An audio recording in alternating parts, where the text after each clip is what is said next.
Hello nursing aspirants, आप लोग कैसे हैं? आई होप कि आप लोग अपने स्टडी को लेकर सीरियस हैं, तभी आपने इस वीडियो पे क्लिक किया है।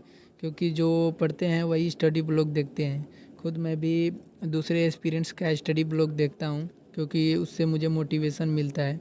तो जब यहाँ तक आ ही गए हो तो वीडियो को एंड तक ज़रूर देखना। मुझे पूरा विश्वास है कि आप लोग अगर वीडियो को एंड तक देखते हैं तो स्टडी को लेकर आप मोटिवेट ज़रूर हो जाओगे।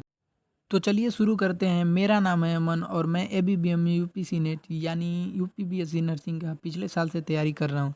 इस बार सिलेक्शन नहीं हुआ, लेकिन पीछे नहीं हटेंगे।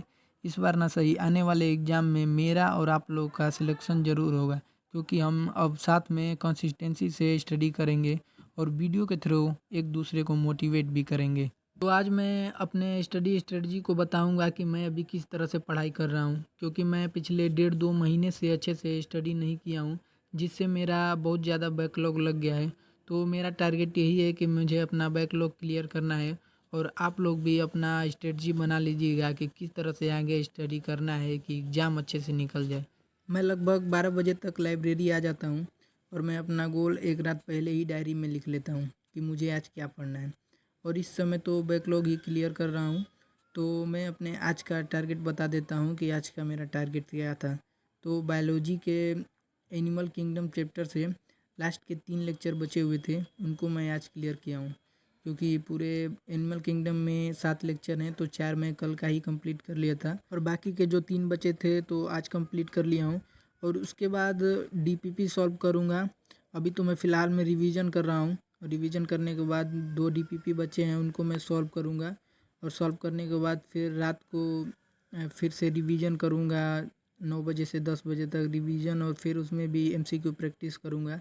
तो आप लोग ऐसा सोच रहे होंगे कि पूरे दिन भर में सिर्फ 3 या 4 लेक्चर से ही बैकलॉग क्लियर नहीं होगा।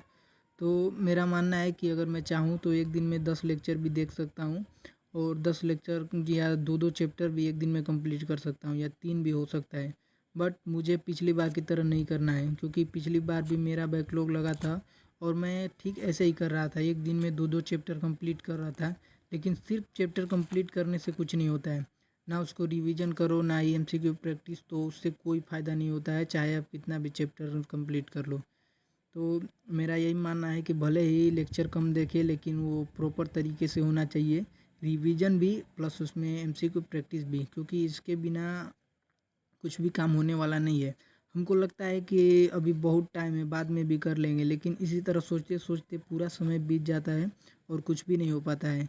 पिछले साल यही गलती हम किए थे और इस गलती को फिर से दोबारा नहीं दोहराना है। अगर आप लोग भी ये गलती कर रहे होंगे तो प्लीज़ ये गलती मत करना, क्योंकि बाद में फिर रिग्रेट होगा बहुत ज़्यादा कि शुरू से ही एमसीक्यू प्रैक्टिस करना चाहिए था। मेरा मानना है कि जो लेक्चर 10 दिन में पूरे हो सकते हैं, उनको आप 1 महीने में कीजिए, क्योंकि अगर सिर्फ लेक्चर देख के और नोट्स बना देने से कोई फ़ायदा नहीं होता है। तो एक प्रॉपर तरीके से पूरा लेक्चर देखिए, रिवीजन करिए और एमसीक्यू प्रैक्टिस भी करिए। तो आप लोग ये स्ट्रेटजी फॉलो कर सकते हैं, क्योंकि एक बात माइंड में सेट कर लेना कि कंटिन्यूअसली अगर स्टडी करते रहने से, चाहे 2 घंटा करिए या 10 घंटा करिए, अगर कंटिन्यूअसली एग्ज़ाम तक अगर प्रिपरेशन इसी तरह से करते रहे, एमसीक्यू प्रैक्टिस, रिवीजन और नोट्स भी बनाते रहे, तो आपका 90% चांस है कि एकदम एग्ज़ाम क्लियर हो जाएगा। और मेरा भी मानना है, इसीलिए मैंने सोचा है कि भले ये घंटे स्टडी हो लेकिन डेली हो। और बात रही डीमोटिवेशन की, तो ये तो होता ही रहता है, ये नेचुरल है, क्योंकि ये सबके साथ होता है। कुछ दिन पढ़ाई करने के बाद 1 हफ्ते या किसी का 4 दिन में मतलब ऐसा होता है कि फिर पढ़ाई करने का मन नहीं करता है, ये नॉर्मल है। इसको ज़्यादा मतलब कैरी करोगे तो फिर बाद में पछताना ही पड़ेगा, जैसे मेरे साथ हुआ। 1-2 महीने तक फिर अच्छे से वह स्टडी नहीं हुआ, जिसकी वजह से इतना सारा बैकलॉग लग गया। तो अगर आप लोग का किसी दिन एक दिन स्टडी में मन नहीं लगता है तो उस दिन कुछ अपना अच्छा काम कर लीजिए, थोड़ा सा ही पढ़िए, लेकिन पढ़िए ज़रूर। ऐसा नहीं कि मन नहीं कर रहा है तो कुछ भी नहीं पढ़े। हाँ, 5 घंटे पढ़ना है, उसमें आप 1 घंटे ही पढ़िए, लेकिन पढ़िए ज़रूर। इससे एक दिन का मतलब 1 दिन या 2 दिन नहीं मन करता है, ठीक है, कोई बात नहीं, लेकिन फिर आगे फ्लो बन जाता है। आप कहीं ना कहीं आप हमारे वीडियो को ही देखिए या किसी और का भी वीडियो देखिए या कोई मोटिवेशन वीडियो देखिए, जिससे आपको मोटिवेशन मिले और आप स्टडी फिर से ऑन रखो। आप लोग सोच रहे होंगे कि क्या मैं लेक्चर के साथ ही नोट्स बनाता हूँ या लेक्चर ख़त्म होने के बाद पीडीएफ से नोट्स बनाता हूँ। तो मैं आप लोग को बता दूँ कि मैं इस समय बैकलॉग क्लियर कर रहा हूँ। तो उतना टाइम नहीं है कि एक बार लेक्चर देखो उसके बाद फिर से नोट्स बनाओ, ऐसा नहीं। मैं लेक्चर के साथ ही नोट्स बनाता हूँ, क्योंकि चाहे राइटिंग कैसी भी हो, पढ़ना मुझे है और सबको प्रोवाइड नहीं करना है। अगर आप लोग कमेंट करेंगे कि मुझे तुम्हारा नोट्स चाहिए तो भाई मत लेना, क्योंकि मेरा नोट्स का राइटिंग मतलब बहुत ही गंदा है।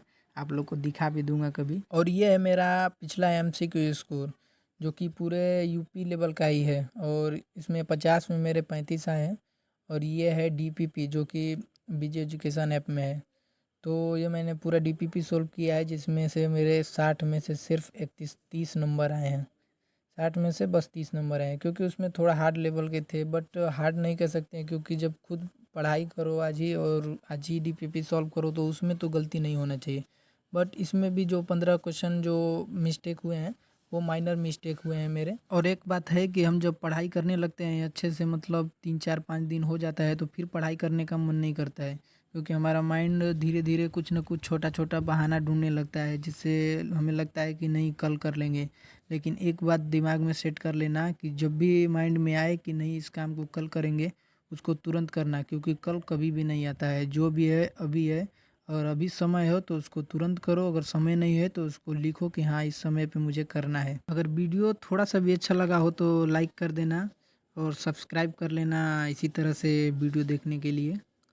तो अभी के लिए बाय।